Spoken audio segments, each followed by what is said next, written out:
There's a reason why God doesn't remove all the darkness, because it's in the dark that light proves what it is. Oh yes, it's easy to praise when the sun is shining.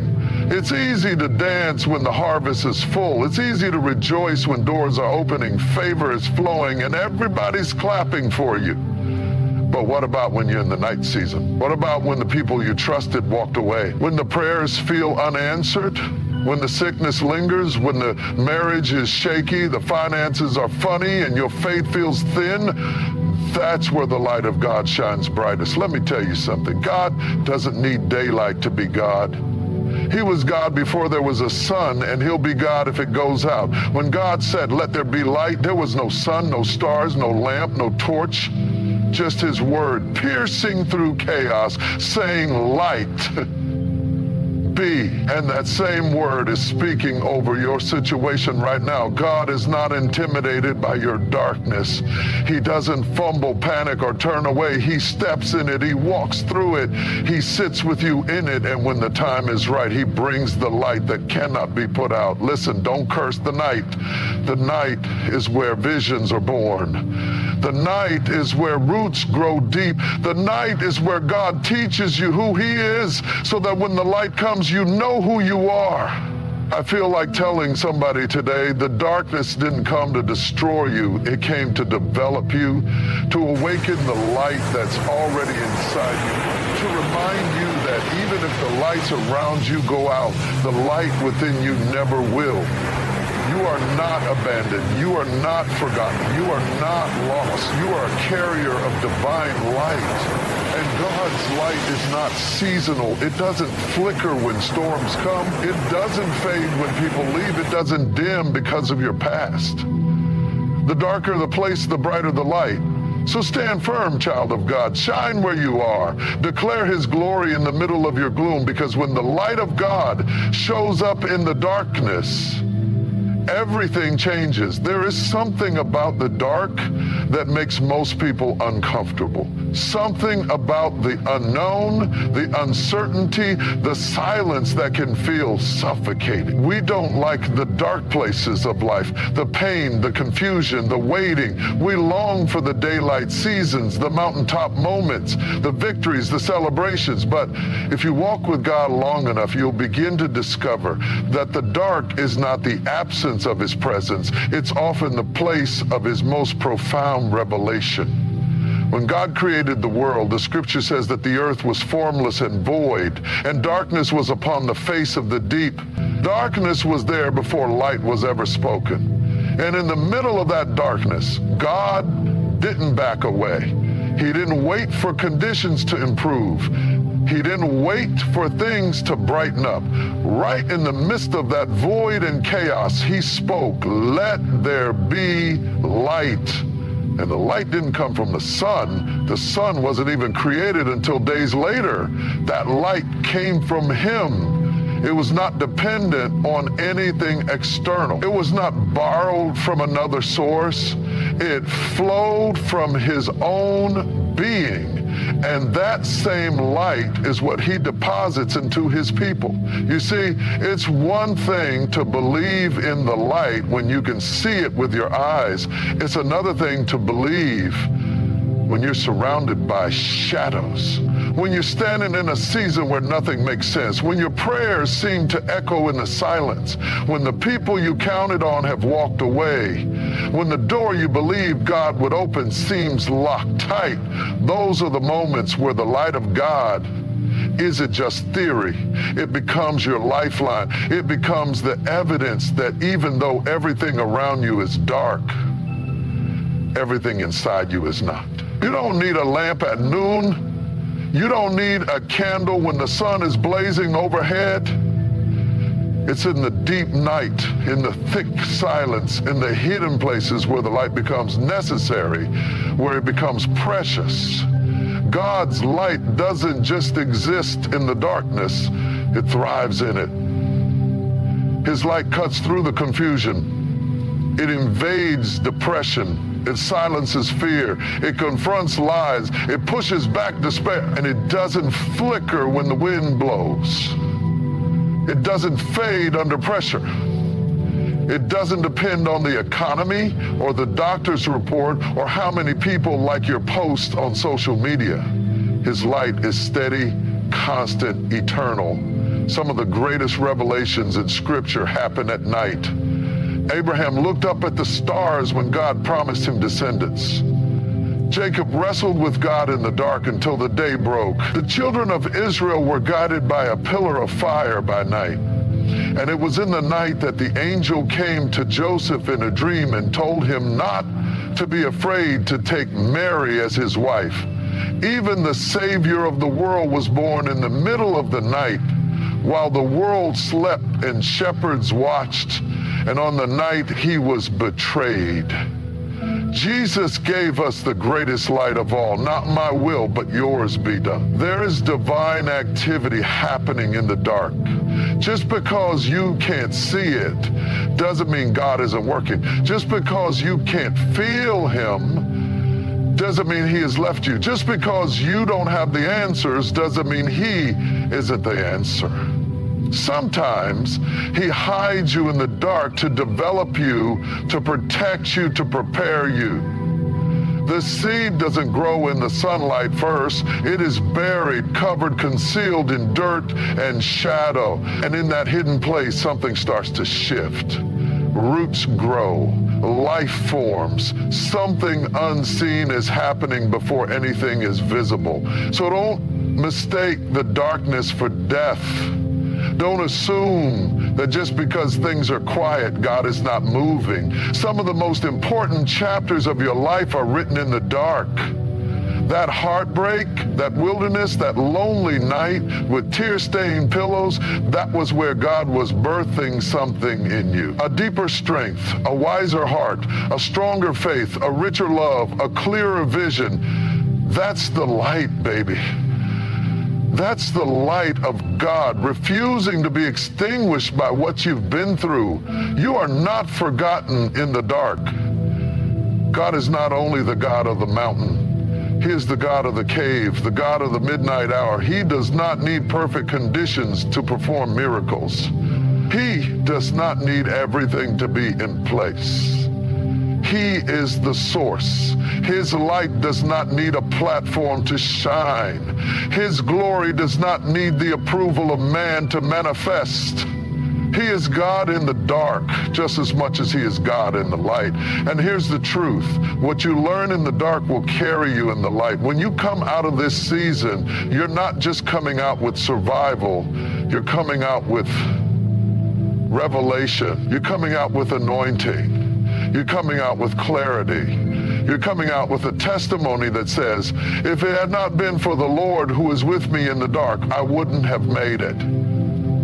And when other people see the glow on your life, they won't understand that it came from nights nobody else saw, tears nobody else witnessed, and battles nobody else fought with you. So don't rush the night. Don't despise the process. Don't panic in the stillness. There is light present that your eyes may not detect yet. There is hope rising that your heart may not feel just yet. The darkness will not last forever, but while you're in it, God's light will carry you through. Even the darkest season bows to the brilliance of his presence.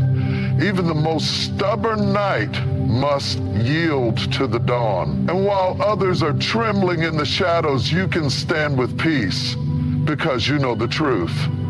God's light shines brightest in darkness. Would you like a follow-up section for a closing prayer or altar call? I can help with that too. My brothers and my sisters, if there's one thing I came to tell you today, one thing that will shift your life, unlock your destiny, and bring peace to your chaos, it is this. You need to create a relationship with God, not a Sunday-only relationship, not a when I'm in trouble relationship, but a real, authentic, daily walking, tear-stained, praise-drenched relationship with the true and living God. Building momentum. You see, religion will teach you routines, but a relationship will reveal his heart. Rituals will have you going through the motions, but a relationship will change your mind, your heart, and your life. You can know church and not know Christ. You can sing the songs and still be lost. You can carry the Bible and still be empty. But when you get into a relationship with God, when you open up your heart and let Him in, everything changes. Driving home the point emotionally, because relationship says, I want to know you, Lord. Relationship says, I trust you even when I don't understand. Relationship says, I walk with you through the valley and on the mountain. When you're in relationship, it's not about perfection, it's about connection. You might stumble, but you'll reach for His hand. You might fall, but you'll cry out to His name. You might feel alone, but you'll hear Him whisper, I'm still here. Powerful illustration moment. Let me tell you something. If a branch isn't connected to the vine, it can't bear fruit. And so it is with your soul. You can't expect peace, joy, wisdom, or purpose if you're not connected to the source of life. He's not looking for your performance. He's longing for your presence. Encouraging call to action. So I dare you today, yes, I dare you to build that relation. Talk to Him like you talk to your best friend. Seek Him like He's the answer to every question. Love Him like He first loved you. Because once you create that relationship with God, you'll discover a love that doesn't fade, a strength that won't break, and a purpose that can't be shaken. Closing with fire. It's time to stop playing church.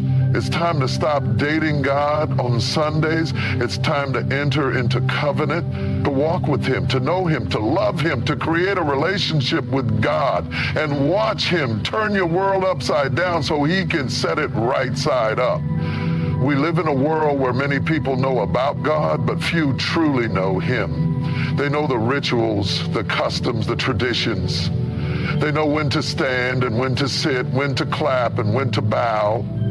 They've memorized the songs and the scriptures, but they've never had a true encounter. They've been to church, but they haven't been in His presence. And there's a difference, a deep difference between religion and relationship. Religion will teach you what to say. Relationship will teach you what to feel. Religion can have you speaking words that never reach heaven. But relationship has you crying out from the depths of your soul, God, I need you. Religion can be learned in a classroom, but relationship is developed in the furnace of life. Through tears on your pillow, through late nights and lonely mornings, through trials that shake your soul and force you to reach for something more than a Sunday sermon. Some people have built their whole identity around religious routines. But when the storm hits, when life breaks loose and pain comes in like a flood, religion alone won't hold you. The ritual won't anchor you. The motions won't sustain you. You need something real. You need something alive. You need something deeper than tradition. You need relationship. See, religion tells you you must do this to be loved. Relationship says you are loved, so now you can do. Religion starts from the outside and tries to work its way in. Relationship starts from the inside and transforms everything outward. Religion is heavy. It places a weight on your back, rules upon rules, a burden of performance. But relationship lifts the burden. It brings rest to the weary, comfort to the broken, hope to the hopeless. Jesus didn't die to create a religion. He didn't hang on that cross just so we could have Sunday morning services and stained glass windows. He came to tear the veil. He came to restore what was lost in Eden. He came to walk with us again, to talk with us again, to dwell with us, not in temples made with hands, but in the temple of our hearts. He wants you to know Him, not just sing about Him. He wants to walk with you through your pain, sit with you in your silence, speak to you in your confusion, and dance with you in your joy. There are people who follow rules. but don't follow Christ. There are people who can quote scripture but can't hear his voice. There are people who look holy but live empty. Because religion without relationship is hollow. It's a shell without substance. It's a performance without presence. And God is not looking for performers. He's not looking for perfection. He's looking for connection. You see, when you have a relationship with God, it's not just about what you do on Sunday, it's how you live on Monday. It's how you love on Tuesday. It's how you trust on Wednesday. It's how you forgive on Thursday. It's how you pray on Friday. It's how you walk in purpose on Saturday. Relationship invades every part of your life. It's not a moment, it's a lifestyle. It's not a box you check, it's a journey you live. You talk to him in the car, you talk to him in the kitchen, you hear him in the silence, you feel him in the chaos. You trust him in the storm because it's there. Not just in the church building, not just in the song lyrics, but in you, with you, for you. Some people fear God from a distance because religion taught them shame, but relationship teaches you love. Relationship says, come boldly to the throne of grace. Relationship says, there is no condemnation for those who are in Christ Jesus. Relationship says, you are my child, my beloved, my own. When you mess up, religion says, hide. Relationship says, run to me. When you fall, religion says, you're finished. Relationship says, let me lift you.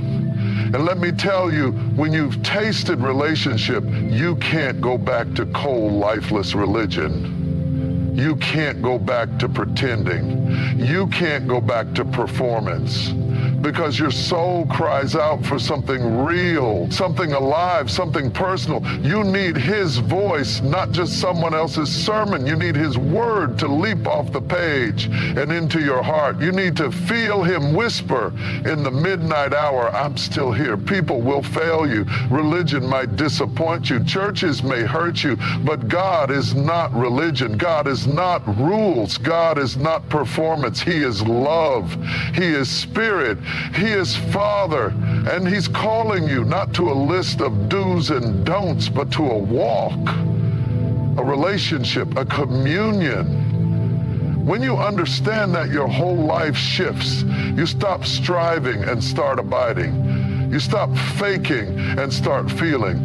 You stop running and start resting. You realize he's not after your perfection, he's after your presence. He wants your heart. He wants your attention. He wants you. So if you've been caught in the cycle of religion, if you've been performing, pretending, pleasing others while dying inside, this is your invitation to come out. Come out of the routine, come out of the performance, come out of the mask, and come into real relationship. Talk to him like you would a friend. Cry to him like you would a father. Lean on him like you would a shepherd. Rest in him like you would a refuge. Because when the religion wears off and the crowd disappears, it's the relationship that will carry you through. When you stand at the edge of your strength and the night is dark and the pain is real, it won't be religion that saves you. It'll be your relationship with the living God. You don't need more rules. You need more revelation. You don't need more rituals. You need more reality. And that reality is found in walking with the one who loves you beyond measure. So today I plead with you not to do more, but to come closer, not to work harder, but to surrender deeper, because he's not calling you to religion. He's calling you to relationship. And in that relationship, you will find everything your soul has ever longed for. There's something about encountering the living God that changes you from the inside out, not in a superficial way, not in a fix your image kind of way, but in a deep, soul-shifting, life-altering, spirit-awakening way. When you enter into a true relationship with God, you don't just become a better version of yourself. You become a new creation. It doesn't happen overnight, and it doesn't always look like a sudden dramatic change on the surface. But deep down in the quiet places of your heart, something begins to shift. Your desires start to change. Your thoughts begin to align. That's what real relationship does. It transforms you. You see, you can try to change yourself. You can set goals, make promises, recite affirmations, and even follow all the right rules. But no amount of self-effort can do what the presence of God can do in one moment of surrender. He doesn't just work on your habits, He works on your heart. He doesn't just fix your behavior, He renews your mind. And the beauty of it all is that He does it gently, lovingly, patiently. He doesn't shame you into growth. He draws you into it, because in His presence, you start to see things differently. You start to see yourself differently. When you live without that relationship, it's easy to get caught up in the performance. You become focused on appearances, on behavior, on image. You want to look holy, sound spiritual, act right, but it's all on the surface. Underneath, you're still wrestling with the same chains, the same thoughts, the same battles. But when you draw near to Him, not out of duty, but out of love, you begin to experience real transformation. It doesn't come from pressure, it comes from presence. It comes from being in the light of His glory, where nothing can hide, but nothing has to fear. It's in that place that He begins to heal the wounds, touch the pain, and reveal the truth. Transformation through relationship is not about striving, it's about abiding. It's about staying close to Him, letting Him speak into your life, letting Him challenge your thinking, letting Him comfort your soul. And as you spend time with Him, you start to reflect Him, like Moses coming down from the mountain with his face shining. You start to carry His light. You begin to walk differently, not because someone told you how to act, but because something on the inside of you has changed. As a love that breaks chains, a love that casts out fear, a love that melts pride, a love that restores broken identity, and it is found not in religion, not in performance, but in relationship. When you know you are loved, truly loved, it changes the way you love others. When you've been forgiven, it becomes easier to forgive. When you've been shown grace, it becomes harder to hold on to bitterness. You don't just become more Christian, you become more Christ-like, and that's what the world needs. Not people who wear a label, but people who carry His heart. There is no substitute for the transformation that comes from walking closely with God. It doesn't matter how much theology you've studied, how long you've been in church, or how spiritual your words sound. If you don't have intimacy with Him, you're missing the very source of change. Because transformation is not about head knowledge. It's about heart connection. When He touches your heart, your life begins to reflect His nature. Not just in church, not just when people are watching, but in secret, in silence, in struggle. You begin to hunger for truth, not just convenience. You begin to long for purity, not just approval. You begin to desire purpose more than applause, because His Spirit is at work within you, reshaping your values, reordering your priorities, realigning your vision. You stop trying to fit in with the world, and you start stepping into who you were created to be. And that transformation isn't loud, it's not always dramatic. Sometimes it's slow, steady, sacred, but it's real.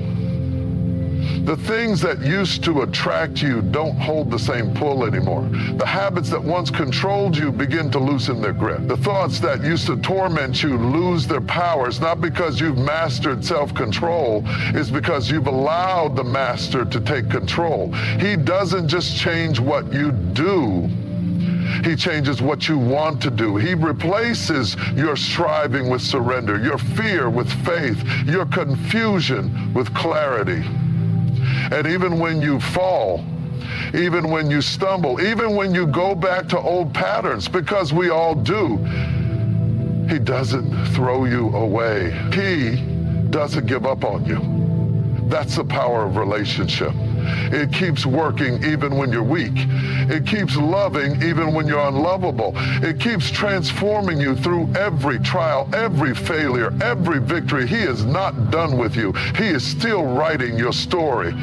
And every moment you spend with him is shaping you into the person you were always meant to be. Sometimes we look for transformation in big, bold moments, mountaintop experiences, powerful breakthroughs, miraculous encounters.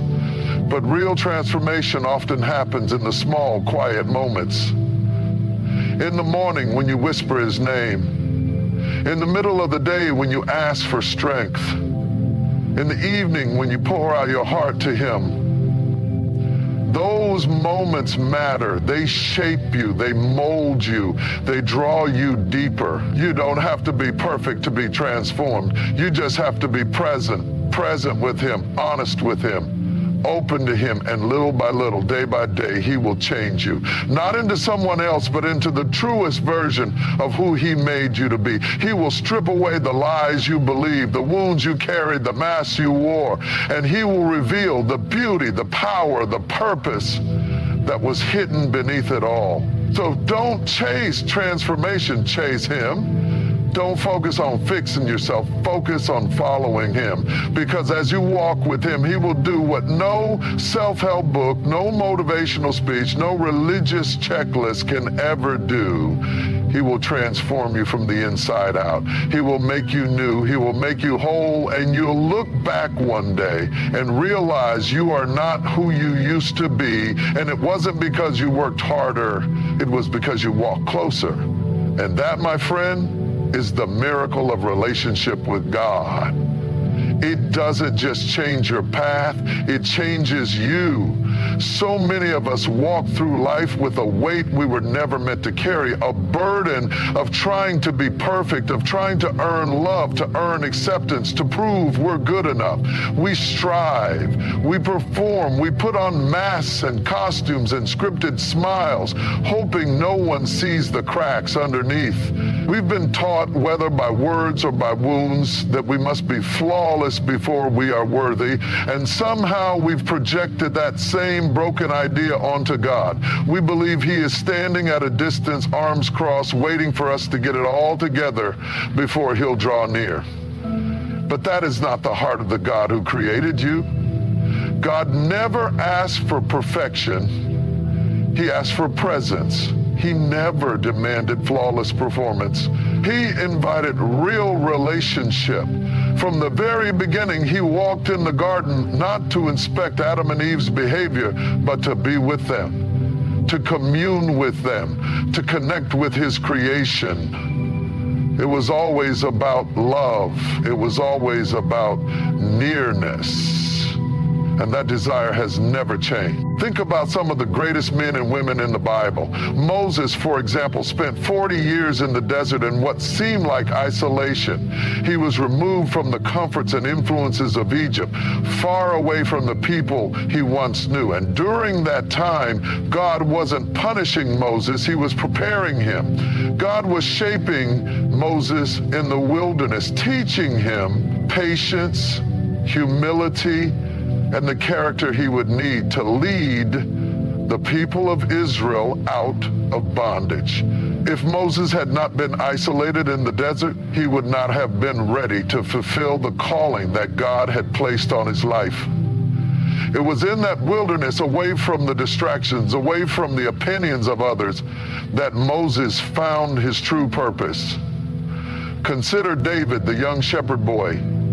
Before he was crowned king of Israel, he spent years living in isolation, hiding in caves, running from Saul, who sought to kill him. There was nothing glamorous about this period of his life. David spent years on the run, separated from the people he loved, and sometimes even doubting whether he would survive. But in that time of isolation, God was preparing David for the throne. He was learning how to trust God when no one else was around. He was developing the courage and faith he would need to face Goliath, and later to lead the people of Israel. David could not have been the king God called him to be without that time of preparation.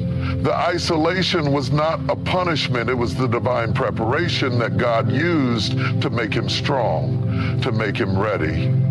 Then there's Jesus, who is perhaps the ultimate example of isolation as preparation. Before he began his ministry, before he stepped out to perform miracles, heal the sick, and teach the crowds, he spent 40 days alone in the wilderness. During this time, he was tempted by the enemy and tested by the very things that would challenge his mission.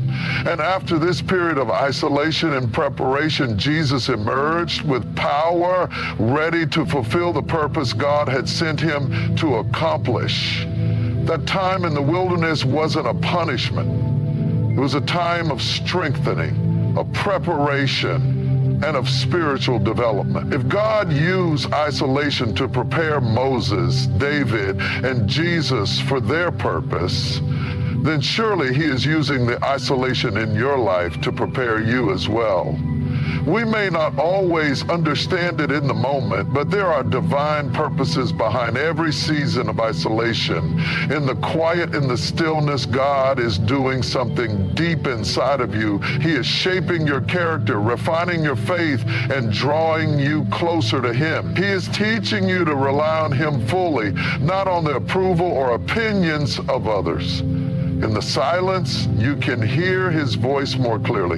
In the stillness, you can experience his presence more deeply. And in the solitude, you can begin to discover who you really are in him. Isolation is a place where God can strip away the distractions.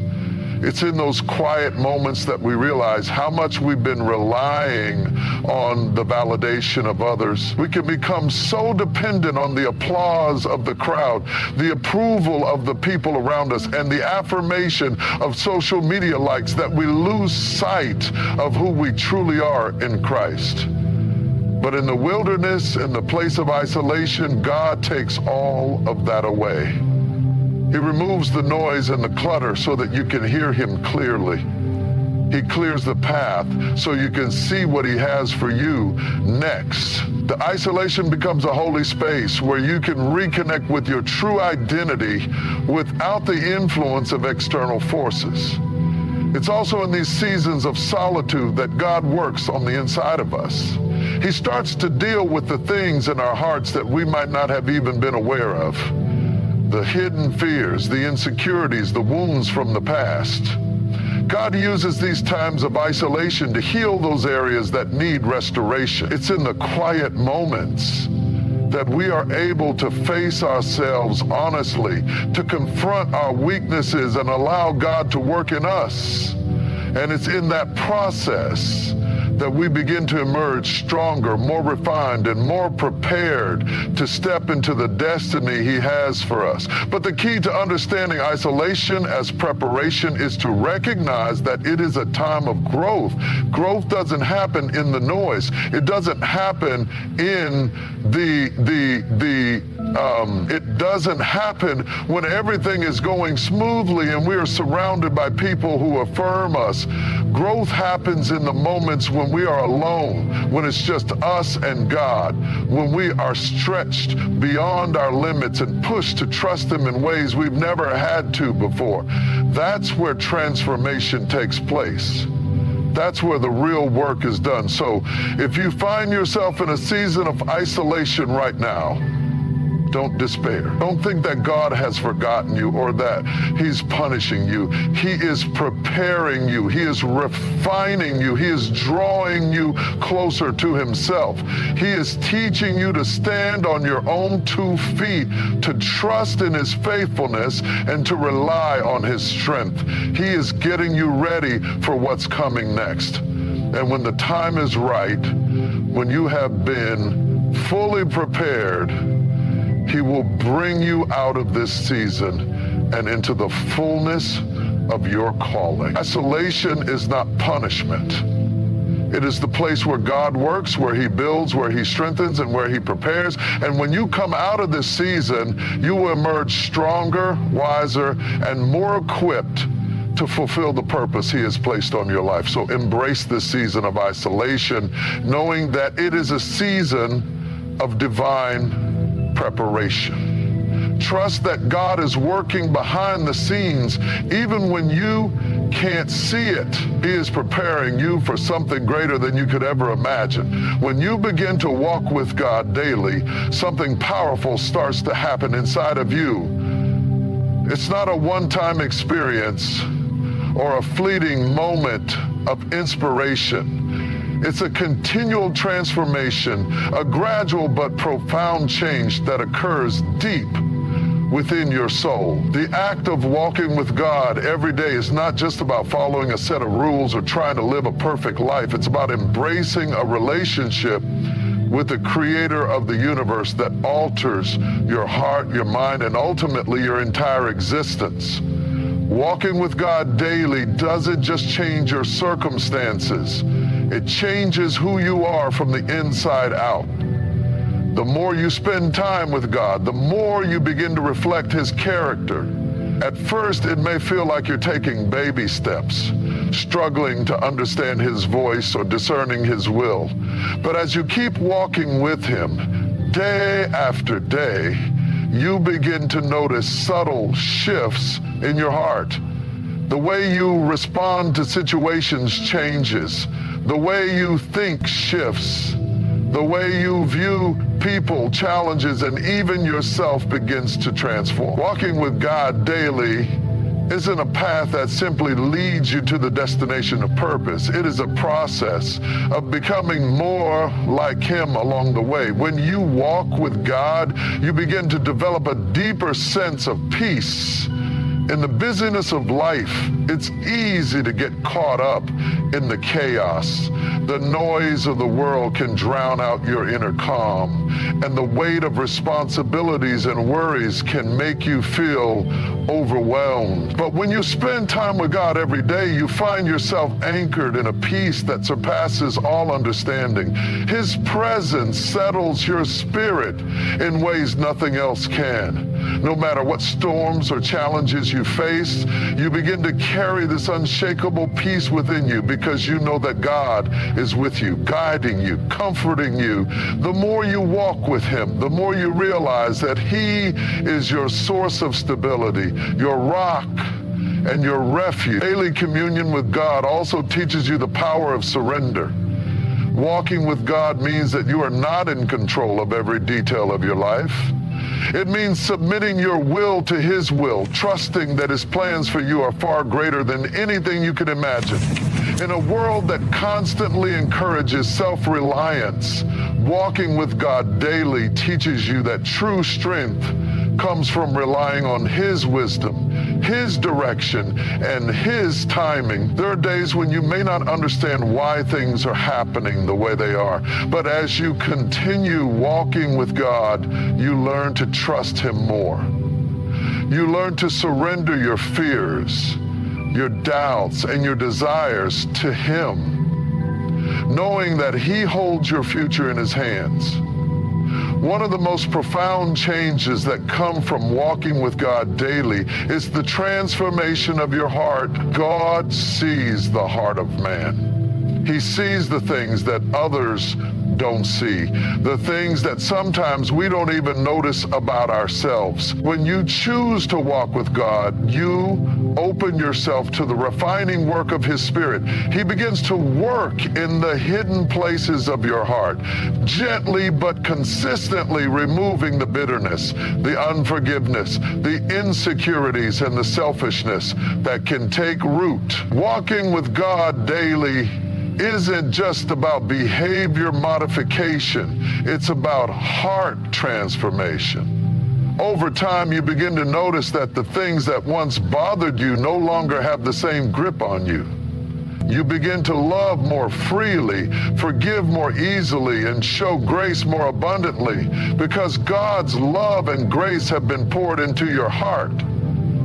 As you walk with God daily, you also begin to see others through His eye. The people around you, your family, friends, co-workers, even strangers, start to look different. You begin to see their worth, their value, and the beauty in their lives that you may have missed before. When you spend time in God's presence every day, You learn to see the world around you with more compassion, more empathy, and more understanding.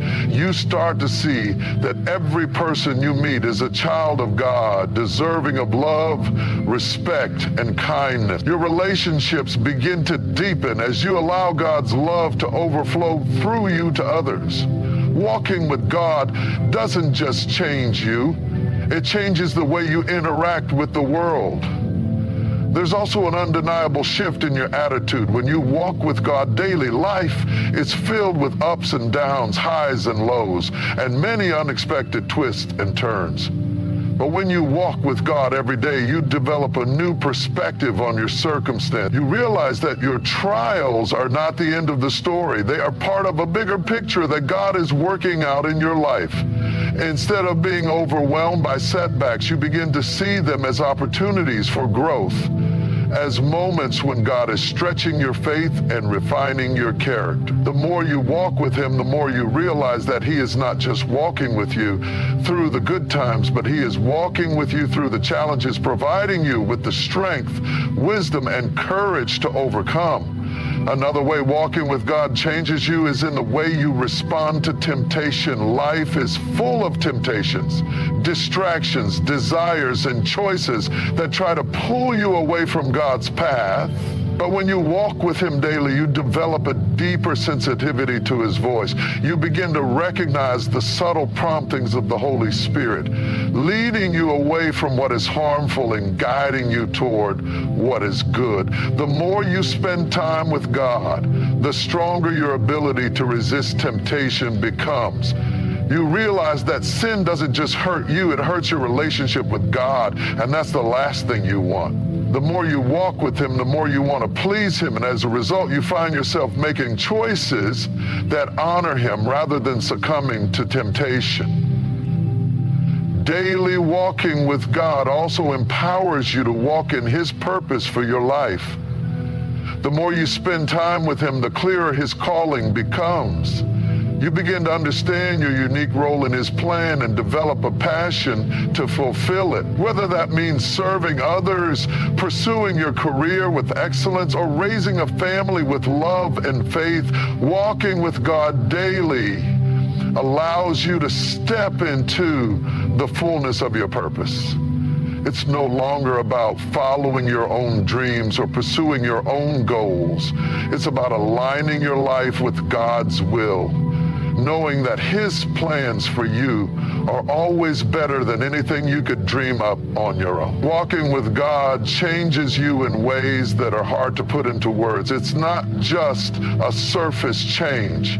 It's a deep, soul-deep transformation that touches every part of who you are. It changes the way you think, the way you feel, and the way you live. And the more you walk with Him, the more you realize that this journey is not about reaching a destination. It's about the ongoing process of becoming more like Him. It's about embracing His love, His grace, and His truth every day and allowing those things to shape you into the person He created you to be. Walking with God daily doesn't just change your day, it changes your life, and in turn, it changes the world around you. There's a subtle yet powerful truth that many of us often overlook, especially in a world that thrives on validation from others and the constant presence of a crowd. You don't need a crowd to carry your call. In fact, some of the most transformative moments in life, the moments that define your true purpose and calling, will occur in the quiet, in the solitude, and in the moments when it's just you and God. Society often feeds us the idea that success and purpose are measured by the applause of the crowd, by the accolades, the followers, the popularity, and the recognition of others. We're made to believe that if we don't have a certain number of people around us supporting us or cheering us on, then perhaps we're not doing things right. But let me tell you something that I believe is life-changing. You don't need a crowd to carry your calling. This idea is not only countercultural, but it's also deeply biblical. Some of the greatest figures in history, both in the scriptures and in real life, walked their journeys without the support of large crowds.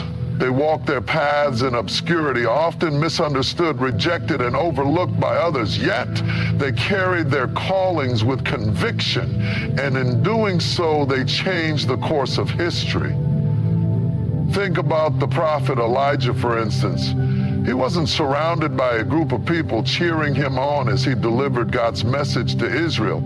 In fact, he spent much of his time in isolation, contending with the very people who rejected the word of the Lord. But he stood firm in his calling, knowing that his purpose was not to seek the approval of others, but to obey God and fulfill the mission he was given. Consider the Apostle Paul as well. He wasn't a man who was constantly surrounded by crowds that lifted him up.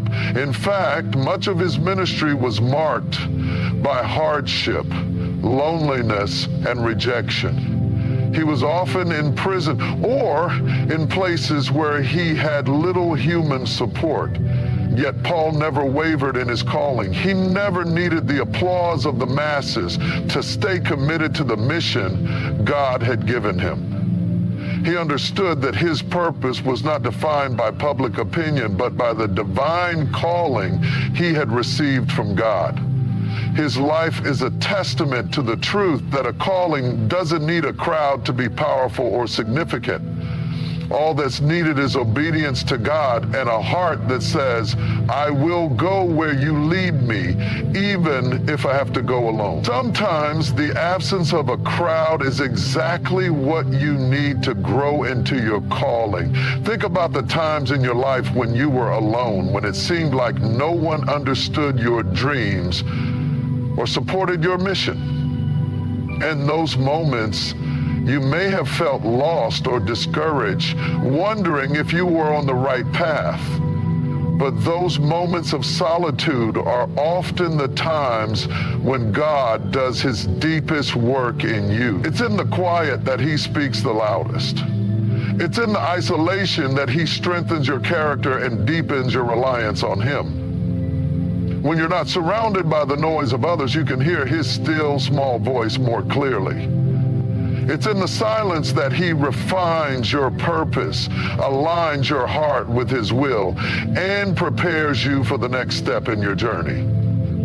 You see, the truth is that crowds can sometimes hinder the calling rather than help it. The more you surround yourself with people, the more you risk becoming influenced by their opinions, their expectations, and their ideas about what you should be doing.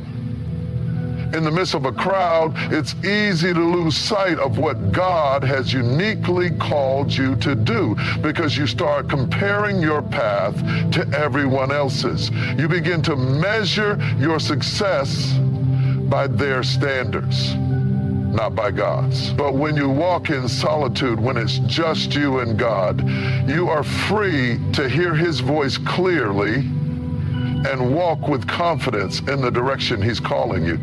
Some of the most remarkable people in history accomplish incredible things while walking in solitude. Think of Jesus, who often withdrew to quiet places to pray. He wasn't constantly surrounded by throngs of people telling him what to do. In fact, many of his most powerful moments took place in the solitude of the wilderness or on a mountain away from the crowds. His calling was not dependent on the number of followers he had, but on his unwavering commitment to fulfilling the will of his Father. Jesus' life shows us that greatness doesn't come from seeking the approval of others. It comes from staying faithful to the call that God has placed on your life, regardless of how many people are with you or against you. In the same way, your calling is not contingent on the crowd around you. It is not determined by how many people support you, follow you, or even believe in you. Your calling is defined by God alone. He is the one who called you into existence. the one who has placed purpose in your heart. When you realize this truth, you begin to understand that the opinions and judgments of others have no power over your calling. You don't need to conform to the expectations of others or seek validation from the crowd. Your identity and purpose come from God. And that's what will sustain you in the difficult moments when you find yourself walking alone. This isn't to say that community and support are unimportant. We are called to live in fellowship with others, to encourage one another and to build each other up. But it's crucial to understand that your purpose is not dependent on the presence of others. There will be seasons when you are surrounded by a supportive community, and there will be seasons when it feels like you are standing alone. But in those times of solitude, when no one is watching, you will find that God is more than enough. He is your source, your strength, and your guide. When you walk with Him, you don't need a crowd to carry your calling. He equips you for everything you need. Moreover, walking alone with God allows you to embrace your unique path. Everyone's calling is different, and while it's tempting to look at the lives of others and compare your journey to theirs, remember that your calling is unique to you. God has a specific plan and purpose for your life, one that doesn't always align with what others are doing or expecting of you. You can't walk someone else's path. You are called to walk your own. And while you may not always have the validation of others, you can be assured that God is guiding you every step of the way. His plans for you are perfect, and He is with you even when you feel like you're walking alone. There will be moments when you will be the only one who understands the weight of your calling. Others may not see what you see or feel what you feel, and that can be lonely. But you must remember that this journey is not about gaining the approval of others. It's about walking in obedience to God. It's about fulfilling the mission He has given you, no matter how small or large, how public or private. God does not call us to follow the crowd. He calls us to follow Him. And as long as you are walking with Him, you are walking in the right direction, even if it feels like no one else is with you. So I encourage you today, embrace the calling God has placed on your life, even if you're walking it alone. You don't need a crowd to validate you, to support you, or to carry your purpose. What you need is God. And with Him, you have everything you need to fulfill the mission He has given you. Stay faithful, stay obedient, and trust that He will guide you every step of the way. You don't need a crowd to carry your calling, because with God,